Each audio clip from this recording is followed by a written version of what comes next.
Agora, doutor, qual que é a chance, né, da pessoa que tem esse fungo desenvolver essa bactéria? É comum? Qual que é o nível, né, que a gente pode ter aí de 0 a 10 dentro de um hospital? Depende da invasibilidade do paciente, né? A capacidade do fungo de sobreviver ao ambiente hospitalar, nós já vimos no mundo todo que é bem preocupante. Onde ela entrou, ela ficou. Porém, aqueles grupos que são de risco, que são os pacientes que vão se submeter a cirurgias abdominais e os que usam catéteres, esses têm que ter uma preocupação adicional, porque o fungo pode utilizar desses catéteres e dessa cirurgia para se disseminar. E aí sim trazer o problema. É o fungo que convive com ele que acaba sendo uma arma contra ele.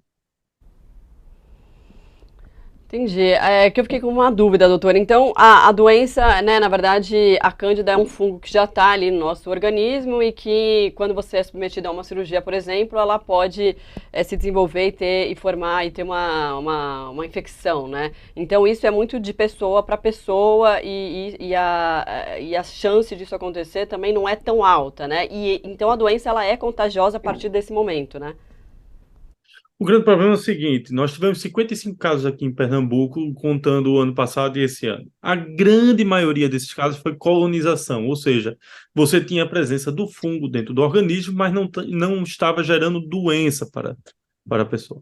Porém, algumas pessoas geraram doença porque estavam convivendo com fungo que tinham adquirido dentro do ambiente hospitalar e, ao se submeter a esses procedimentos, acabou fazendo com que ele rompesse a barreira ou do intestino ou da pele e entrasse no nosso organismo e se disseminasse para outros órgãos.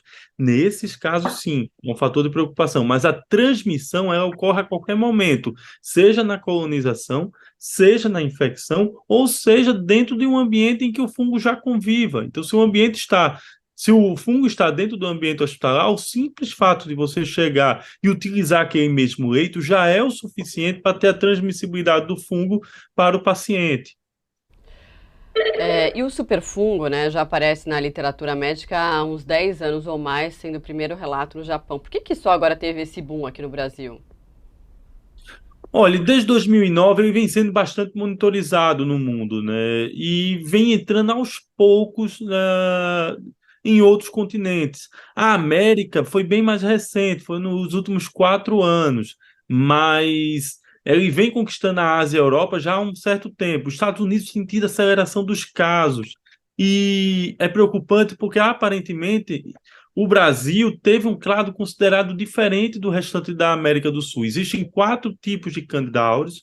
O clado 4 era o que era identificado anteriormente na Venezuela e na Colômbia. Nós tínhamos receio que esse clado 4 fosse o que ia entrar no Brasil, mas na verdade o que acabou acontecendo foi o clado 1, que tem características maiores de resistência no restante do mundo e é muito próximo àquele original lá da Ásia.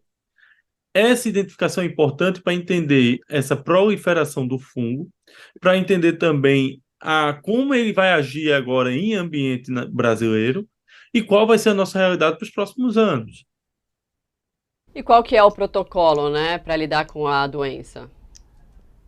Basicamente, o mais importante é você fazer o isolamento adequado desses pacientes, fazer a busca ativa por diagnóstico, que são com coletas de swab da região nasal, inguinal, axilar e retal, dos pacientes chamados de pacientes de risco, ou que tiveram contato com alguém com Candida auris, ou que estão dentro dos ambientes que já têm casos confirmados de Candida auris, e isolar os pacientes que têm os casos positivos e minimizar ao máximo o número de catéteres deles. Às vezes você não consegue zerar porque eles têm necessidade.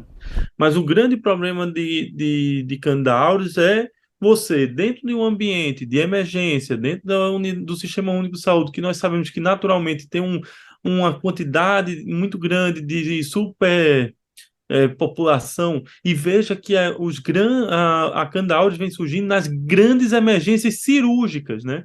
Restauração, Getúlio Vargas, o próprio Miguel Arraes.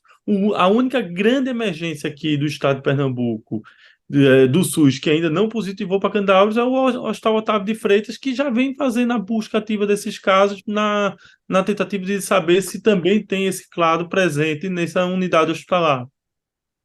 Muito bom, a gente conversou com o infectologista Felipe Prohaska, chefe da triagem de doenças infecciosas da Universidade de Pernambuco. Doutor, muito obrigada, até uma próxima oportunidade, uma boa tarde para você. Eu que agradeço a oportunidade. Muito obrigado.